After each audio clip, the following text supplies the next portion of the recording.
자, 우리 서로 반갑게 옆에 한 번 더 인사하겠습니다. 하나님은 당신의 방패이십니다. 자, 하나님은 당신의 큰 상급입니다.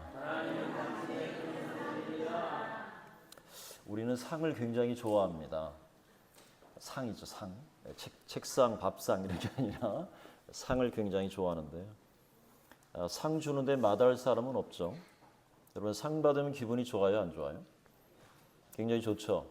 누군가 나를 인정해주고 또 나도 인정받으니까 자랑스럽고 기쁘기도 합니다. 여러분, 어떤 상을 받아보셨습니까?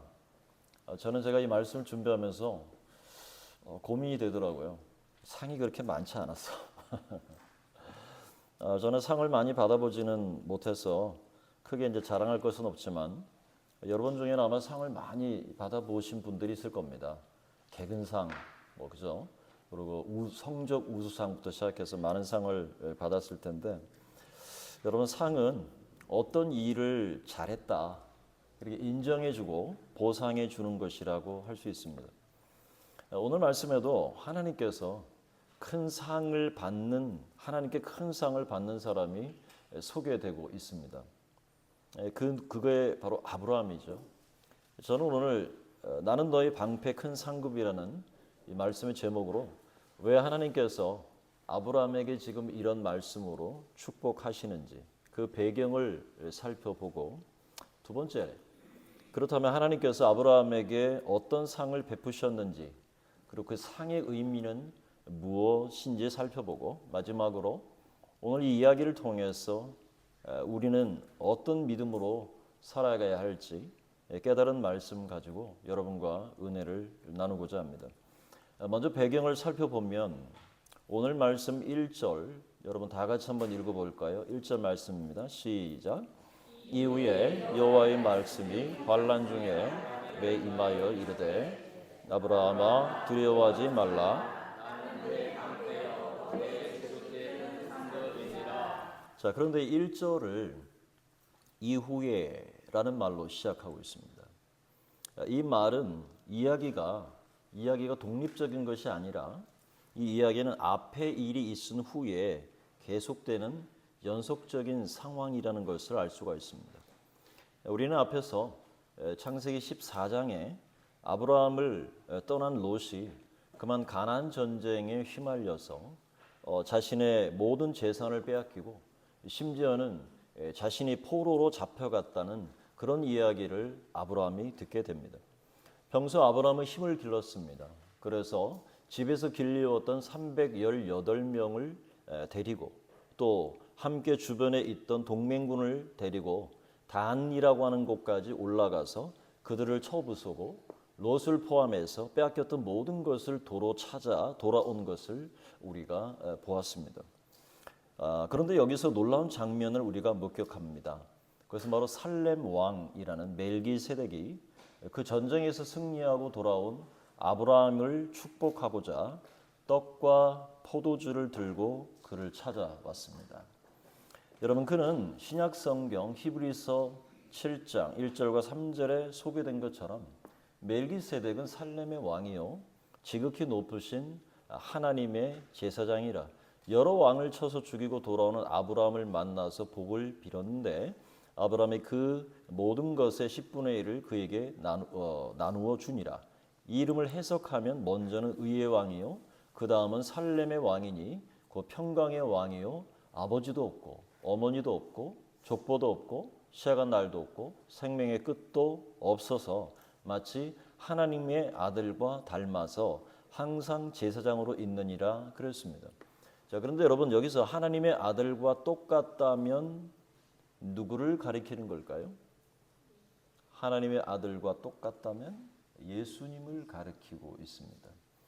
예수님밖에 없죠. 그런데 아브라함도 오직 예수 그리스도를 통해서 구원을 받은 것이 되는데, 그래서 믿음의 조상으로 세워질 아브라함을 구원하시기 위해서 신약에 나타나실 그 예수님을 신약과는 다른 이름으로 아브라함이 전쟁에 승리하고 돌아올 때 멜기세덱이 그에게 축복하려고 등장하고 있는 인물이 멜기세덱이라는 겁니다. 이 멜기세덱은 좀 신비에 쌓여 있습니다. 진짜 시작도 없고 끝도 없고 성경 어디에도 그에 대한 기록이 없기 때문에 그렇습니다. 그런데 여러분, 멜기세덱이 지금 무엇을 가지고 왔다고 그랬습니까? 떡과 포도주를 내밀면서 먹으라 이렇게 말했습니다. 여러분, 신약성경 요한복음 6장 53절부터 54절의 말씀에 보면 이 땅에 오신 예수님께서 자기가 십자가에 못 박혀 그리고 찢겨야 할 몸과 십자가에서 온 인류의 구원을 위해서 흘린 생명의 피에 대한 말씀을 하십니다. 그러면서 그때 아브라함은 멜기세덱이 내민 떡과 포도주를 먹고 마심으로 말미암아 공식적으로 하나님의 구원 안으로 들어오게 됐다는 사실을 알게 됩니다.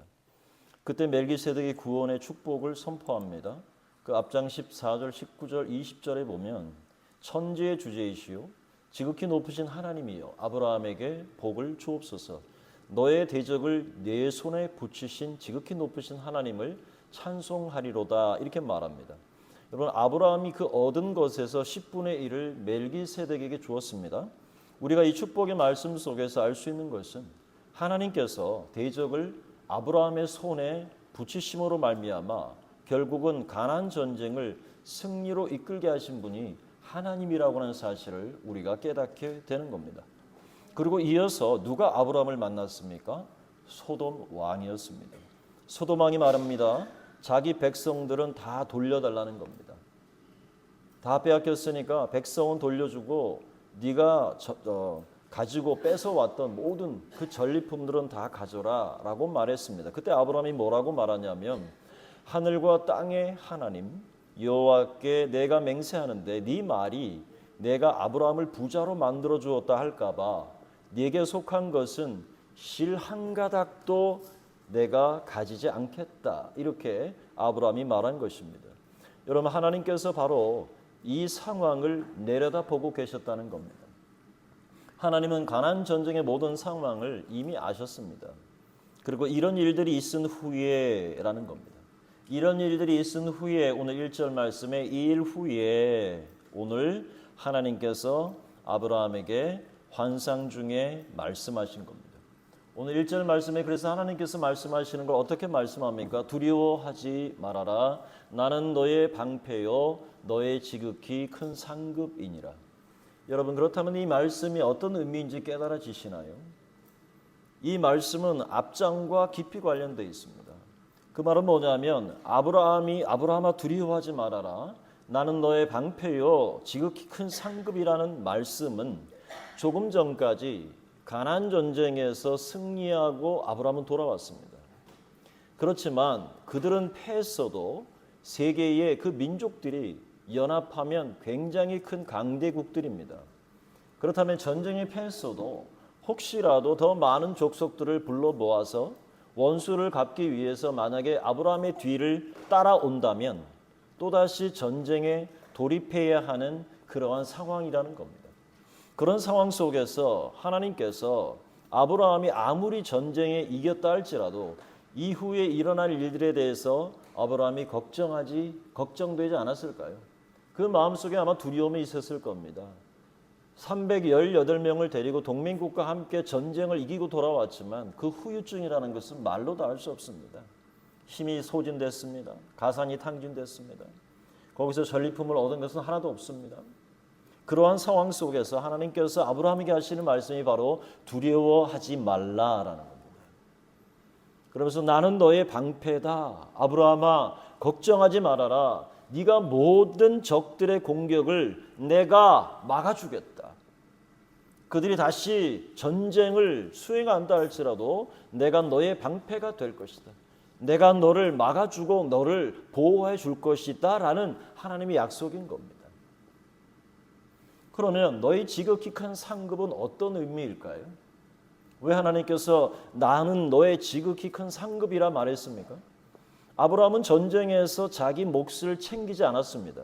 우리가 아는 바와 같이 응당 전쟁에서 전리품을 챙겨야 하지만 소돔 왕의 그 간사한 마음을 꿰뚫어 보았던 아브라함이 오히려 어떻게 합니까? 불쌍히 여기는 겁니다. 백성 돌려달라고? 그래, 백성도 뿐만 아니라 내가 뺏어온 모든 전리품 네게 있으면 다 줄게 라고 하고 모든 것을 다 돌려줌으로 말미암아 아브라함에 남은 게 있어요, 없어요? 아무것도 없어요. 없으니까 그 상황을 하나님이 보시고는 아브라함아 걱정하지 말어라고 말씀하십니다. 왜요? 내가 너의 큰 상급이야. 내가 너의 큰 상급이야. 쉽게 말하면 너 참 잘했어. 하나님께서 아브라함을 칭찬하고 있는 겁니다. 너 참 잘했다. 그래, 내가 너의 상급이지. 내가 너에게 상을 주마. 그 상황을 하나님께서 보시고 말하는 겁니다. 여러분, 아브라함이 수지 맞았나요? 수지 맞았어요? 안 맞았어요? 엄청 수지 맞았죠. 여러분, 사람이 축복할 때는 요만큼밖에 없어요. 그죠? 근데 하나님이 축복하면 어떻게 해요? 사람이 감당할 수 없을 만큼 축복하십니다. 아무리 저 농지가 말랐어도 가을에 추수는 해야 되고 비는 안 오고 바싹바싹 말랐는데 우리가 물을 대면 얼마나 되겠어요. 그죠? 양수기를 동원해가지고 물을 아무리 뿌려도 다 커버가 안 돼요. 그런데 어떻게? 하나님께서 비를 한번 쫙 뿌려주시면 해결이 다 되는 거죠. 우리 하나님의 복이 그렇게 큰 겁니다. 그런데 지금 하나님께서 바로 이 아브라함에게 내가 너의 큰 상급이 되겠다라고 약속하시는 것, 세상에 그 무엇과도 비교할 수 없는 복을 내가 주겠다라고 하나님이 약속하셨죠. 그렇다면 두 번째로, 그러면 하나님께서 아브라함에게 어떤 상을 주셨을까 하는 겁니다. 여러분, 하나님께서 상을 주시겠다니까 2절에 보세요. 2절에 아브라함이 뭐라고 말합니까? 대뜸 주 하나님 내게 무엇을 주시려 하나이까? 그랬습니다. 자, 여러분, 이 대답을 잘 생각해 보세요. 아브라함이 이미 마음속에 하나님이 언젠가 물으시면 내가 즉각적으로 이야기하리라 라고 이미 마음의 준비를 한 거죠. 내가 너에게 뭘 줄까? 라고 말했더니 마치 기다렸다는 듯이 하나님, 그러면 내게 뭘 주실 건데요? 라고 적극적으로 물어보고 있습니다. 어떻게 이렇게 바로 대답할 수 있었을까요? 그는 평소 마음에 담아두었던 소원이 있었다는 거예요. 왜 나만 자식이 없는 걸까? 이 주변의 족속들은 아이도 잘 낳는데 왜 내 아내 사라는 아이를 가질 수 없는 완전히 퇴가 막혀가지고 왜 나는 자식 하나 없이 내가 이렇게 사는 걸까? 왜 하나님은 이 내 아내인 사라의 태를 막으셔가지고 내게 자식도 주시지 않았는가? 평소 하나님을 향해서 마음에 불만이 사실은 있었던 거죠.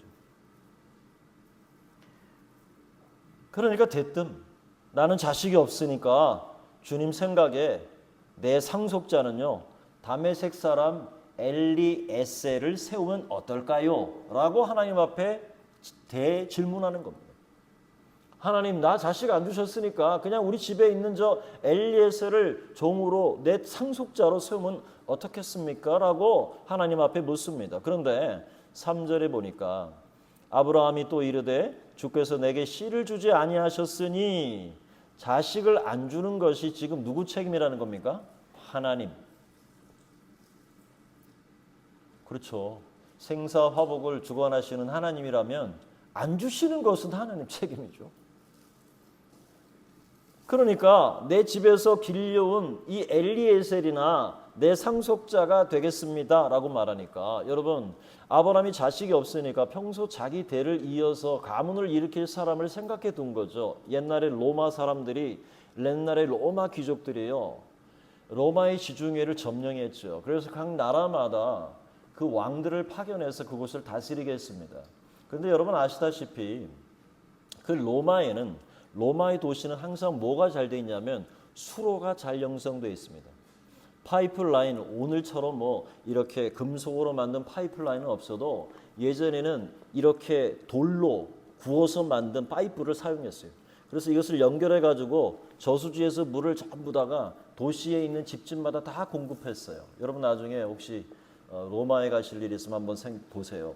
그렇게 다 공급했는데 문제는 뭐냐면 물이 너무 오염이 됐어요. 다른 게 아니라 그 물 자체가 석회질이 너무 많은 거예요. 자, 석회질이 계속 많으면 어떻게 될까요? 계속 가면서 물이 막혀요.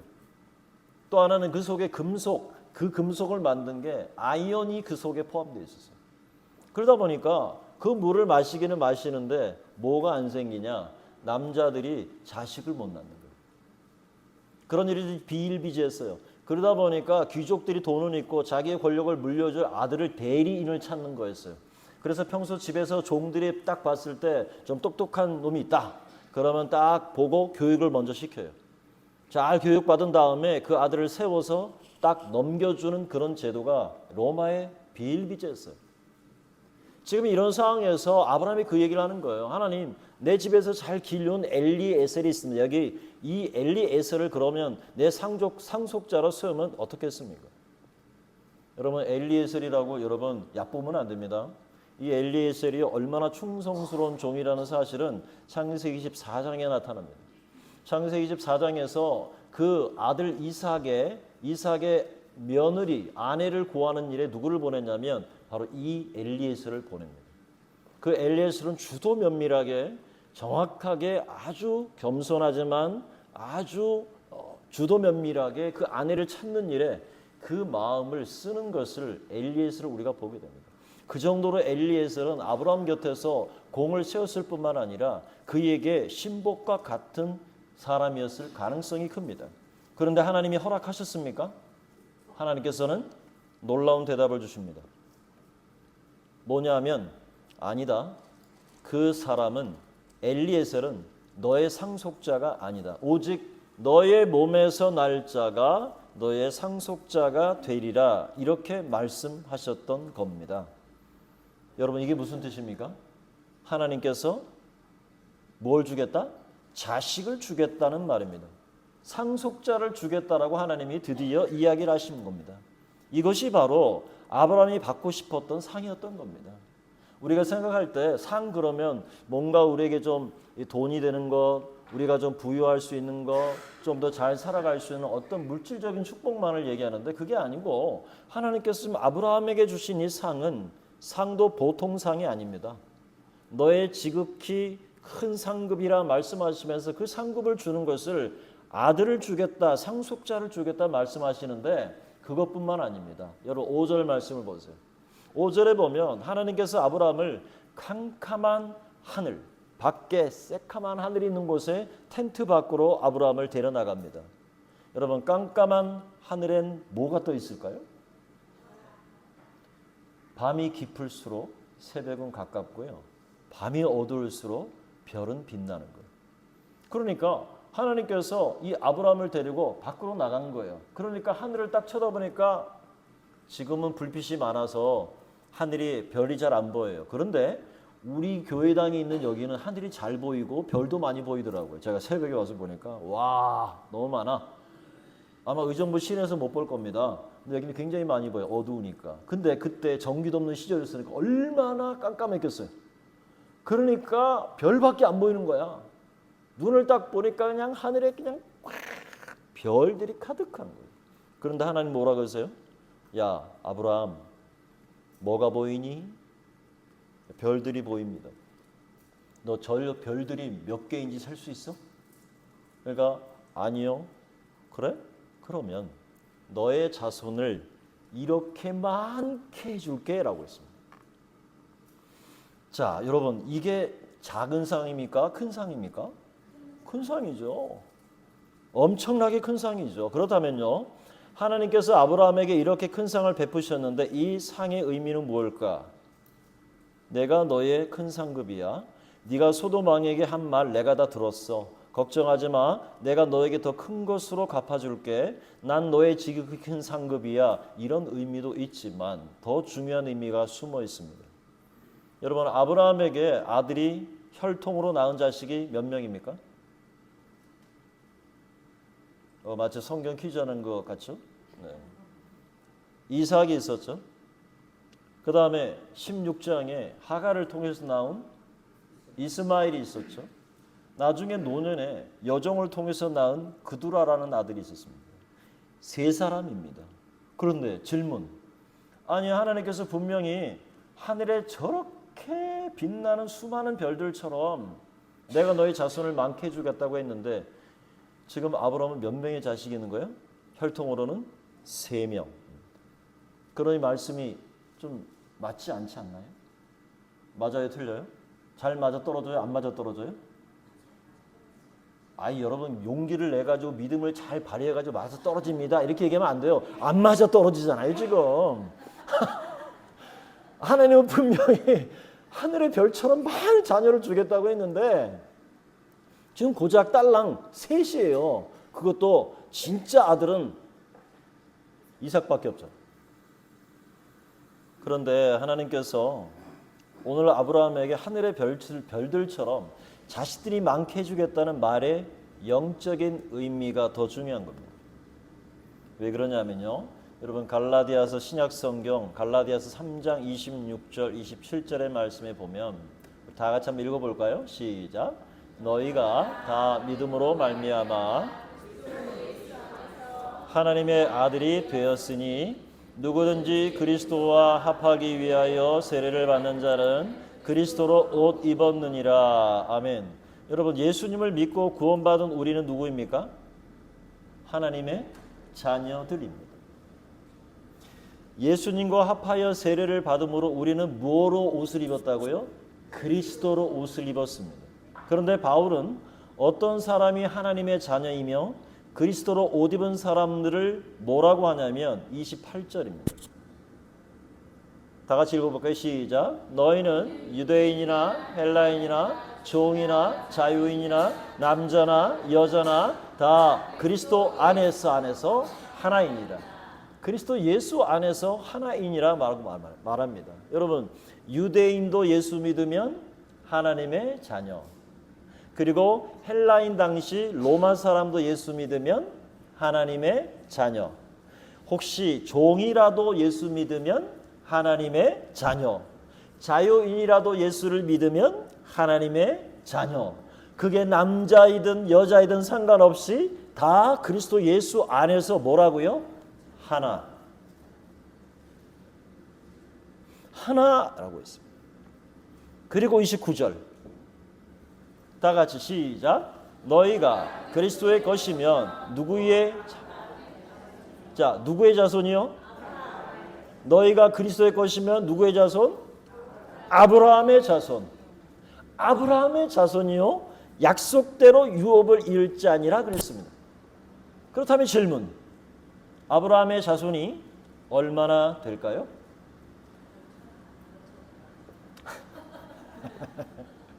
셀 수 있어요? 예수님 오신 다음에 그때부터 지금까지 구원받은 백성이 얼마나 많은데 여러분 하늘에 떠있는 수많은 별들의 수를 셀 수 있어요? 뭐 셀 수 없어요. 눈에 보이지 않는 것까지 하면 엄청 많아요. 셀 수 없어요. 그런데 지금 하나님께서 아브라함에게 하신 말씀이 이루어진 거예요? 안 이루어진 거예요? 이루어진 거예요. 영적인 자녀들이 그렇게 많게 해주겠다는 거예요. 왜? 아브라함 한 사람이 예수를 믿고 하나님을 믿고 신뢰하는 걸 통해서 그 뒤에 서 있는 열방을 하나님 말씀하시는 거예요. 그러니까 멜기세덱이 와서 떡과 포도주를 그 앞에 내놓고 먹으라 한 것은 예수 그리스도의 생명을 이어갈 자이고 그가 하나님의 구원받은 백성으로서 하나님을 믿고 의지함으로 말미암아 하나님이 큰 상급을 주시는데 그 상급이 자녀가 몇 명이 아니라 저 하늘에 떠있는 수많은 별들처럼 많게 해주시겠다는 하나님의 영적인 축복과 상이 아브라함을 향해서 주어졌던 겁니다.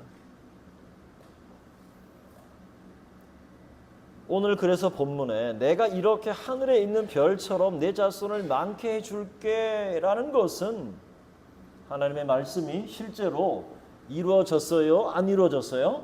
이루어졌어요. 할렐루야. 여러분 아브라함에게 나는 너의 지극히 큰 상급이야 라는 말씀이 지금 이 순간에도 예수님을 믿고 구원받는 아브라함의 영적 자손들이 계속적으로 태어나고 있다는 말입니다. 그 영적인 자손은 지금 우리뿐만 아니라 우리가 영혼을 구원하는 그 사람들도 포함되는 것이고 미래의 하나님의 백성들의 탄생이 모두가 누구의 자손이 되는 거예요?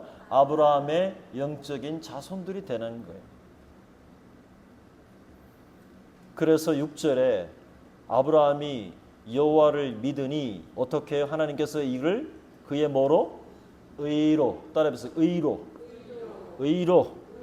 여기셨다는 겁니다. 제가 이 여호와의 의로 여기셨다는 이 말씀을 오늘 오후에 여러분과 나누려고 합니다. 이 말씀에 시간이 없어서 여러분과 크게 나누지는 못하지만 이게 의로 여기셨다는 말이 얼마나 큰 은혜고 감사인지 모릅니다. 여러분, 하나님은 우리의 형편을 모두 아십니다. 하나님은 여러분의 형편과 사정을 다 아십니다. 소율아, 하나님께서 너의 앉고 일어섬을 다 아셔.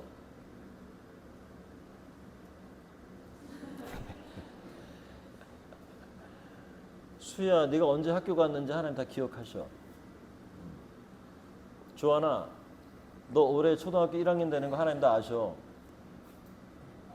조한이 너. 네, 하나님이 우리 조한이를 아셔. 목사님 그 얘기를 한 거야. 여러분, 하나님께서 우리의 모든 형편을 아십니다. 그렇다면 우리가 마지막으로 생각할 것이 뭐냐? 우리가 이 말씀을 정리하면서 우리가 무엇을 깨닫습니까? 하나님 우리 형편과 처지를 다 아십니다.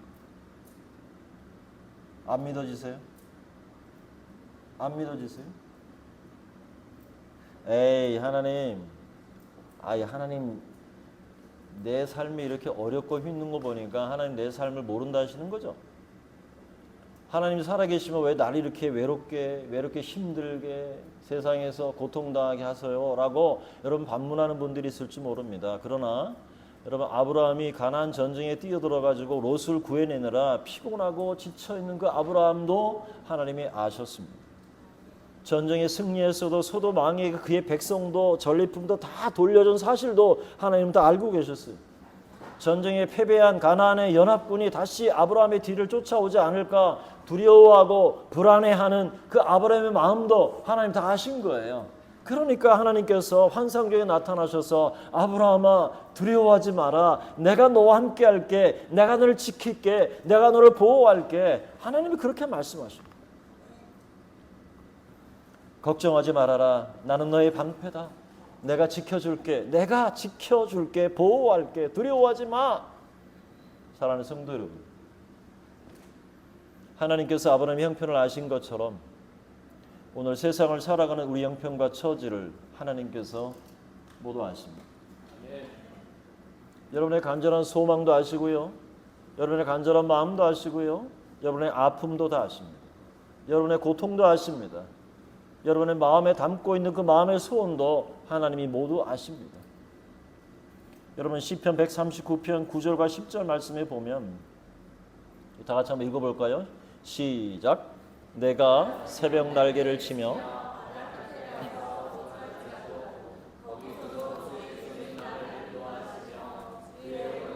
나를 붙드시리로다. 아멘. 이런 노래가 있어요.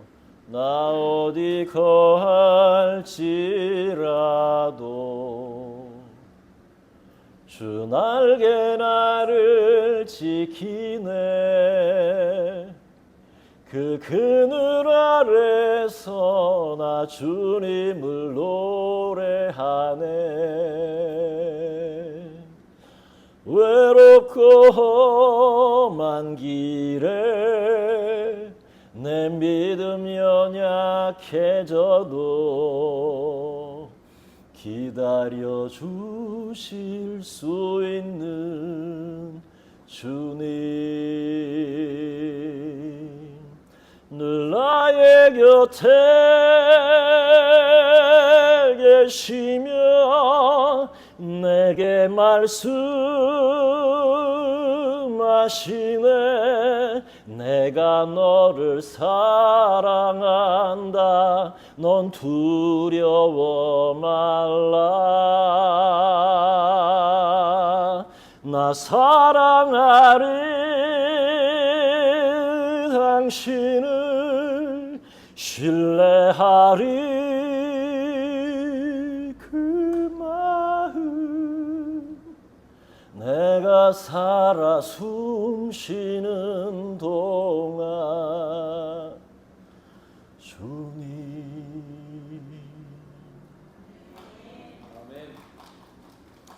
굉장히 오랜만에 불러보니까 잘 안 되네요. 여러분, 나 어디 가할지라도 주의 날개 아래 나를 지키는. 여러분, 하나님은 그런 분이십니다. 그러므로 여러분, 두려워하지 마시기 바랍니다. 하나님께서 우리 형편을 모두 아시고 우리의 방패가 되셔서 우리를 보호하시고 지켜주실 것입니다. 뿐만 아니라 우리 형편을 아시는 하나님은 우리에게 복을 주시고 상을 베푸십니다. 하나님께서 살레망 멜기세덱을 아브라함에게 보내시고 떡과 포도주를 마시며 구원의 은혜를 베푸시고 그를 통해 축복하셨습니다. 하나님은 복 주시기를 기뻐하시는 분입니다. 오늘 아브라함이 가나안 전쟁을 겪었듯이 우리도 전쟁터를 방불하게 하는 치열한 세상 속에서 우리가 오늘 살아갑니다.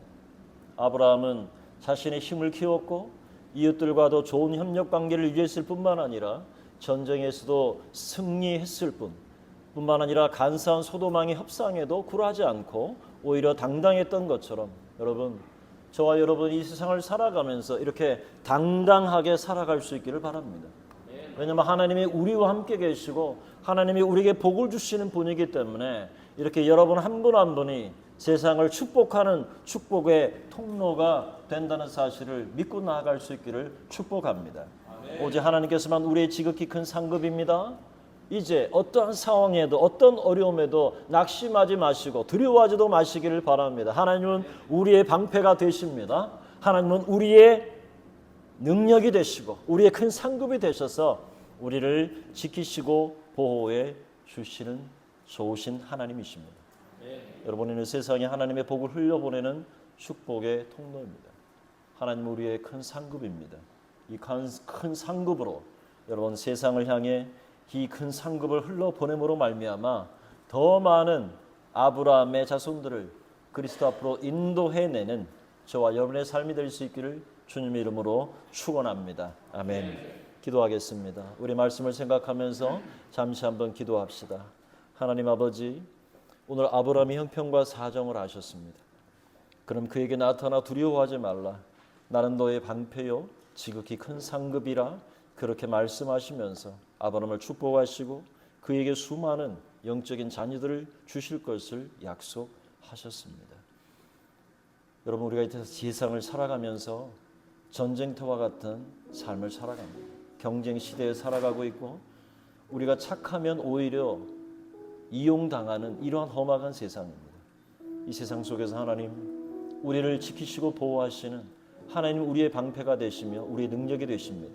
두려워하지 않고 세상을 담대하게 믿음으로 살아내고 세상을 축복하는 축복의 통로가 되게 하여 주시옵소서. 우리 말씀을 생각하면서 잠시 결단해 나가겠습니다. 하나님 아버지 은혜를 감사합니다. 하나님 오늘 아브라함에게 찾아오셔서 아브라함의 두렵고 떨리는 그 마음을 위로하시고 두려워하지 말아라. 내가 너와 함께한다. 두려워하지 말아라. 나는 너의 방패가 된다. 나는 너의 지극히 큰 상급이라 축복하셨던 하나님, 우리가 세상을 살아가는 동안 우리가 겪는 수많은 세상의 문제들이 있습니다.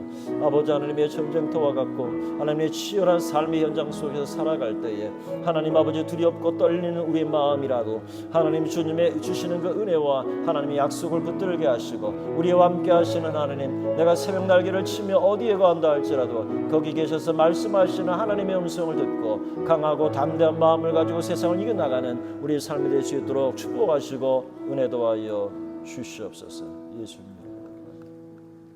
내가 새벽 날개를 치며 바다 끝에 가서 거주할지라도 거기서도 주의 손이 나를 인도하시며 주의 오른손이 나를 붙드시리로다.